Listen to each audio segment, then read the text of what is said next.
AP ఎన్నికల ఫలితాలపై ఈనాడు దినపత్రిక కథనం అవాస్తవమని centre for the study of developing society AP coordinator Venkatesh అన్నారు. తాము ఏపీలో పోస్ట్ పోల్ సర్వే నిర్వహించామని, ఆ రిపోర్ట్ రావడానికి మరో 4-5 రోజులు పడుతుందన్నారు. సిపాలజిస్ట్ సంజయ్ కుమార్ ఢిల్లీలో కూర్చొని నిరాధార ఆరోపణలు చేశారని, ఆ వ్యాఖ్యలనే ఈనాడు ప్రచురించిందని చెప్పారు. ఈనాడు కథనాన్ని చూసి ఎవరూ టెన్షన్ పడాల్సిన అవసరం లేదన్నారు. తమ సర్వే రిపోర్ట్ వచ్చాక అన్ని వివరాలు మీడియా ముందు ఉంచుతామంటున్న వెంకటేష్తో మా ప్రతినిధి కిరణ్ ఫేస్ టు ఫేస్. సిఎస్డిఎస్కు సంబంధించినటువంటి ఏపీ కోఆర్డినేటర్ ఈ వెంకటేష్ గారు మనతో పాటున్నారు. నిన్న ఒక సంస్థ ఏదైతే సెఫాలజిస్టు సంజయ్ కుమార్ కూడా దానిపైన ఖండిస్తూ కూడా కొన్ని వార్తలు అయితే చెప్పడం జరిగింది.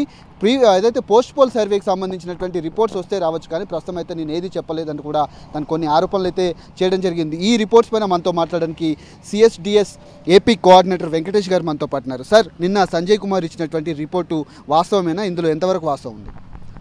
నా పేరు ప్రొఫెసర్ ఈ వెంకటేష్.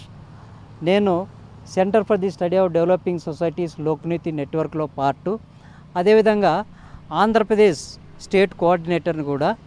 మేము వచ్చేసి మే 14 నుంచి 19వ తేదీ వరకు కూడా పోస్ట్ పోల్ సర్వే అనేటువంటిది నిర్వహించాము.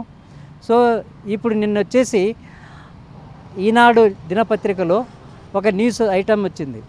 అదేంటంటే, నిన్న సంజయ్ గారు ఇచ్చినటువంటి ఇంటర్వ్యూని ఆధారంగా చేసుకొని ఆంధ్రప్రదేశ్లో తెలుగుదేశం పార్టీకి మొగ్గు ఉండబోతుంది అన్నట్లు పత్రికలో రాశారు.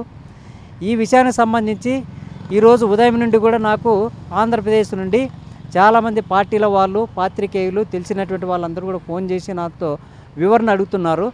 సో దీనికి సంబంధించి ఉదయాన్నే నేను ఇంటర్వ్యూ ఇచ్చినటువంటి ప్రొఫెసర్ సంజయ్ కుమార్తో మాట్లాడినటువంటి సందర్భంలో నేను ఒక ప్రశ్న అడిగాను ప్రొఫెసర్ సంజయ్ కుమార్ని వచ్చేసి, ప్రొఫెసర్ సంజయ్ గారు, మీరు ఇచ్చినటువంటి ఈ ఇంటర్వ్యూ మనం పోస్ట్ పోల్ సర్వే మే 14 నుంచి 19వ తేదీ వరకు కండక్ట్ చేసినటువంటి డేటాను ఆధారంగా చేసుకొని ఇచ్చారా, లేక జనరల్గా ఇచ్చినటువంటి స్టేట్మెంట్ అంటే నేను అడిగినప్పుడు ప్రొఫెసర్ సంజయ్ కుమార్ ఇచ్చినటువంటి సమాధానం ఏంటంటే, నేను ఇది జనరల్గా మాట్లాడుతూ ఆంధ్రప్రదేశ్లో వచ్చేసి YSRCP, Telugu Desam party and alliance ఫోర్సెస్కి వచ్చేసి చాలా గట్టి పోటీ ఉంది.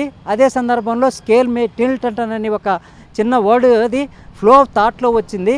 ఇది ఏమాత్రం కూడా పోస్ట్ పోల్ డేటాను ఆధారంగా చేసుకొని వచ్చినటువంటిది కాదు అనేటువంటి విషయాన్ని అయితే చాలా స్పష్టంగా తేల్చి చెప్పాడు. దీన్ని ఆధారంగా చేసుకొని ప్రొఫెసర్ సంజయ్ కుమార్ గారు ఇచ్చినటువంటి ఈ జనరల్ స్టేట్మెంట్ని ఆధారంగా చేసుకొని ఎవరు కూడా ఒక సైడ్ స్టాండ్ తీసుకొని అనవసరమైనటువంటి ఎటువంటి ఇబ్బందులకు కానీ, లేదంటే ఫ్రస్ట్రేషన్ కానీ, డిప్రెషన్ కానీ గురవద్దు, ఆందోళన చెందొద్దు.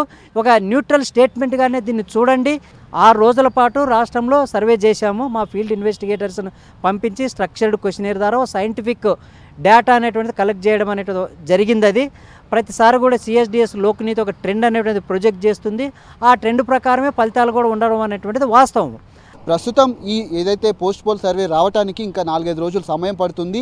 కానీ తాను ఇచ్చినటువంటి స్టేట్మెంట్ ఆధారంగా చేసుకొని ఎక్కడ కూడా ఇబ్బందులు పడాల్సినటువంటి అవసరం లేదు, టెన్షన్ పడాల్సినటువంటి అవసరం లేదు. తాను చేసినటువంటి యోకేవాక్య వల్ల కొంత ఇబ్బందులు ఎదుర్పడాల్సి వస్తుంది. కానీ కూడా ఖచ్చితంగా సంజయ్ కుమార్తో మాట్లాడాను, తాను ఢిల్లీలో కూర్చొని ఇలా మాట్లాడడం వల్ల కూడా కొంత ఇబ్బందులు ఎదురవుతాయి, ఖచ్చితంగా ఇలాంటి స్టేట్మెంట్లు ఇవ్వద్దంటూ కూడా తాను చెప్తున్నటువంటి పరిస్థితులు కనబడుతున్నాయి. కెమెరా మహేష్తో కిరణ్, సాక్షి టీవీ, హైదరాబాద్.